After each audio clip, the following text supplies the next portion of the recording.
y, let's call y how much money Jimmy has. What dy dt is it's a change in his money.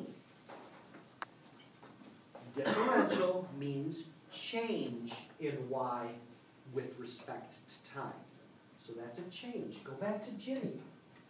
He made $3.75. That equals a number times a rate. A rate.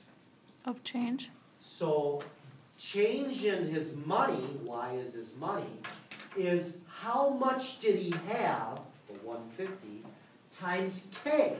So what's k? The rate. K is the rate. Okay? Now you ready for this? Find y equals. Go. This is dy dt equals. Find y equals. Find the initial solution to the y equals f of x problem, in other words.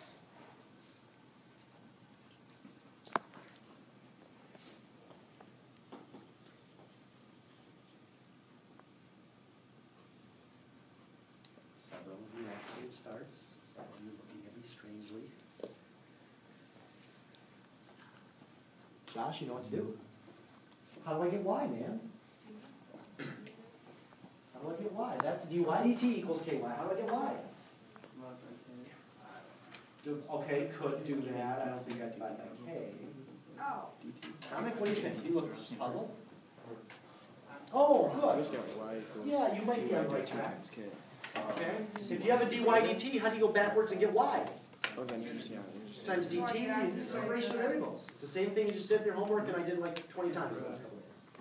Okay? But they don't. You do, but you have to separate variables first. Yeah. But there's y is 3 different variables. Side than y.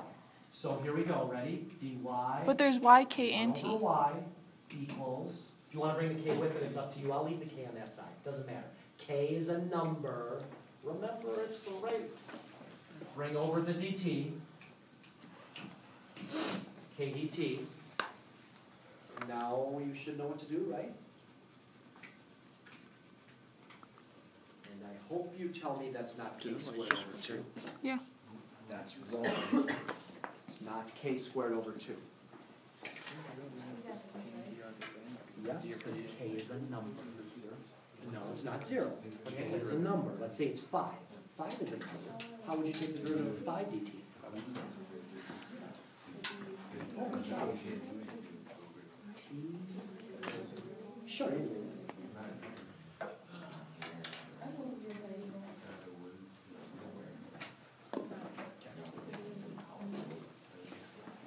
Remember, k is an interest rate. Remember, it's 0.025. If this was 0.025 dt, your answer is 0.025 t. Kt. Okay, what's the derivative of kt? K. What's the antiderivative of k? Kt. If k was 5, what's the antiderivative of 5? 5t. Because the derivative of 5t is 5.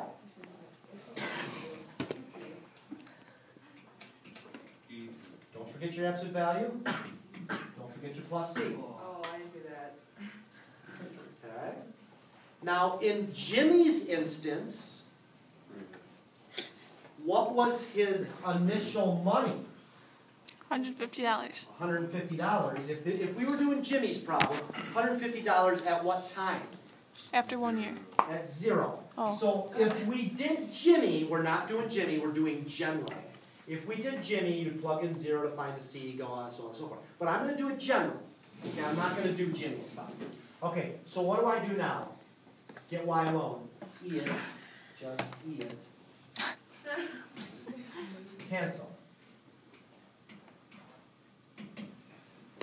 Plus, I'll give you a moment to handle that. Same theme, third time this hour. Boy. Oh yeah. Alright.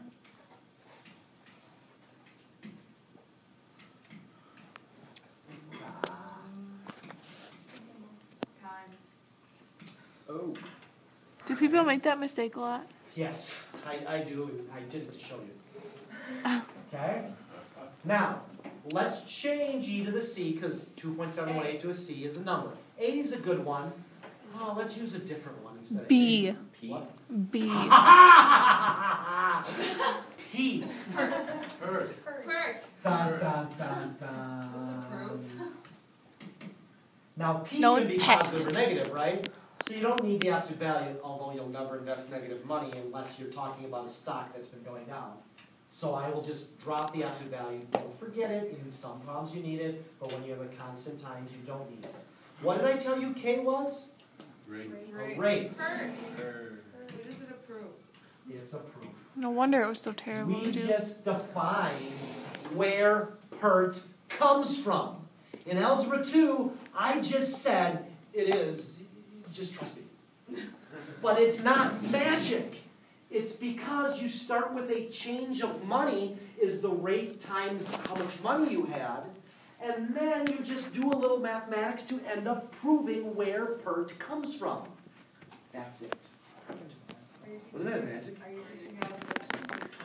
I am. In fact, I'm teaching them in like 2 weeks, so it's almost overlapping, and I'm going to tell them this. They'll never remember that. But on the day, I'll tell them, you don't know where this comes from, trust me. If you're a sophomore or freshman right now, in 2 years, you'll find out. But they just have to trust me. But it's not magic. It's because of this math that it works. Okay. Now, that's just basically it. This was out of your book. I just clipped it, and it just kind of goes into this. They use y sub 0 instead of p, but just because p is what you're used to, instead of saying initial y value, I'll just say principal because it's usually considered money. So all of this was no big deal. The thing I want you to remember is this. If the test tells you a rate proportional, you have to remember this. That problem is rare, but it's been on 2 of the last multiple choice exams on the multiple choice section. So when we get to it, I'll say, oh, remember this day, and you'll forget, but I'll remind you again. You know, people just get this one wrong a lot of times. It's not that big of a deal, but I want you to get 5, so if you're capable, and you can, if you ever see proportional rates, you remember dy dt equals a constant times amount, y, or whatever. Just remember that. You don't have to go backwards and get the PERT. This is for algebra people. For calculus people, we work with the rate of change problems. Okay? Your homework. It's going to be asking you problems about compound interest and PERT. PERT is used when? When you have a rate and a percent and a time. Yeah, that's also with compounded interest too. When would you delineate between PERT versus a regular formula? Wait, what? PERT is compounded how? Not annually. Continuously. That's kind of last 2 years worth of math. Whenever you see compounded continuously, what's a compounded continuously? Here's a perfect idea. Cells. Cells divide very rapidly. If you have an illness in you or you're just looking at your red blood cells, they continuously divide and increase. That would be a PERT thing. Money, they almost never compound your money every second, which is like what continuous is. They often compound it annually, monthly, semi-annually, whatever. So if you say compounded continuously, A is PERT. What formula do you use for A? Amount equals the beginning times e to the rate times time. That's what you would use. They sometimes are going to say, well, what's the rate? You plug in your time, you plug in your principal, you plug in your ending amount, you solve for t. They might say, how long will it take for this rate to grow this amount? They might give you an unknown here, here, here, here. You just got to solve it. It's real simple. It's algebra. It's not calculus. Good. Compounded monthly is an old formula you have to remember. Here it is. Amount equals principal.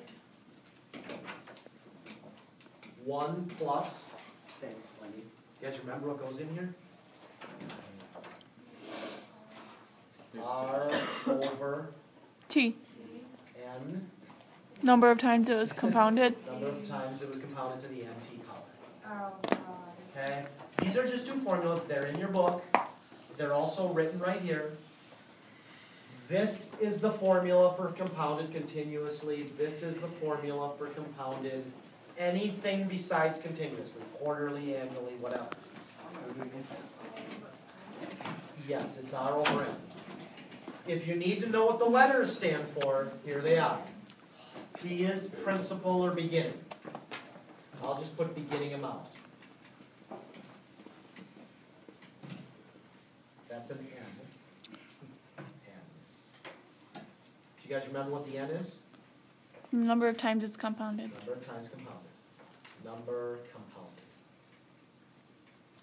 If it's monthly, it's 12. If it's annually, it's 1. Okay. Business as calculus, that's why we gotta work with this a little bit. R, nobody forgets R. Grades, right? And T is the time in years. Yeah. This will allow you to do your homework. Now, you don't have to do this one, but I just kinda wanted to show you how it would work. I will uncover this in a second, let me just show you. Suppose you have $500 in an account that pays 5.3% annual interest. How much will you have in 4 years? It's compounded continuously, so you use Pert. Initial amount goes there, interest rate change to a decimal goes there. Put the 4 in, you get your answer. If it's compounded monthly, you use this formula, 12.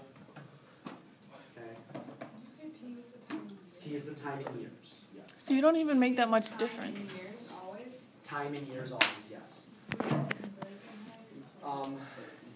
If it was, you could convert it. I don't think they do any, but just in the real world, if they did, if they took the interest and compounded it daily, and they did it like every day for 30 days, then you might have to do daily interest. If the percent said not annual interest, they said daily interest. So then you'd have to kind of change it all into days. Annual. Since it says annual, that means by year, so the T is always in years. Okay? So like 4 years. And in the business world, they'll never do anything besides APR, annual percentage rate. Okay? So you could apply it to other things, but they don't really do those applications because not many people do that. So when you do your homework tonight, okay, you're going to do a few of these problems. They are going to put the missing letter in somewhere. For example, they will say, whoa. They will say, how many years will it take for your money to grow from 500 to 618.07? So then you put a 618.07 in here. And your X is your, in this case, the way I said that, how many years, the T, how many years, that would be a T or an X. Then you just need to solve. Divide by 500, ln both sides, divide by 0.053. Don't forget all the math. It's just all good math stuff that you're going to do. There is not a ton of calculus in this section. In fact, you're going to do very little calculus tonight on your assignment. It's basically going to be these two formulas, messing with them, a couple carbon questions and stuff like that. I don't skip these because of the application to science fields. So this deals with half-life and growth of bacteria and stuff like that. Okay, your homework. I wrote it down. Slide 15 to something. Or wait, where did you stop yesterday? You stopped at 10, so it's 11 to something.